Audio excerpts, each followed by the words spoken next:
नहमदुहु व नुसल्ली अला रसूलिहिल करीम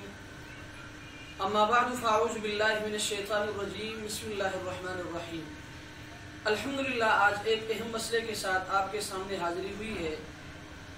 वो मसला ये है कि सऊदी अरब, दुबई और उन ममालिक से जहाँ आज तक लॉकडाउन का सिलसिला जारी है, वहाँ से बहुत सारे हज़रात ये सवाल दरियाफ्त कर रहे हैं, पूछ रहे हैं कि आया जिन शराइत और तफसीलात के साथ जुमे की नमाज घरों में या घरों की छतों में या बैठक वगैरह में अदा करने का हुक्म दिया गया था, इजाज़त दी गई थी, आया चूँकि अब लॉकडाउन का सिलसिला जारी है और ईद उल फितर की नमाज भी सर पे है, आया ईद उल फितर की नमाज उन्हीं शराइत और तफसीलात के साथ घरों में या घरों की छतों में या बैठक वगैरह में अदा की जा सकती है या नहीं। तो मसला ये है कि ये बात अपने जहन में रखें कि ईदैन की नमाज अहनाफ के नज़दीक असह और मुफ्ताबिही कौल के मुताबिक वाजिब है। उनके लिए वही शराइत हैं जो शराइत जुमे के लिए है। अलबत्ता जुमे की नमाज में खुतबा शर्त है और वो नमाज से पहले होता है, और ईदैन की नमाज में खुतबा सुन्नत है और वो नमाज के बाद होता है। लिहाजा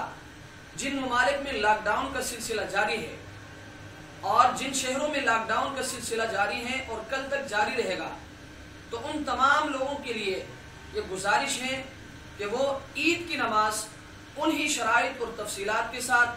जिन शराइत और तफसीलात के साथ आपने जुमे की नमाज घरों में या घरों की छतों में या बैठक वगैरह में अदा की, उन्हीं शराइत और तफसीलात के साथ ईद उल फितर की नमाज आप ज़रूर अपने घरों में या घरों की छतों में या बैठक वगैरह में अदा करें। अलबत्ता वो लोग जिनको ईद की नमाज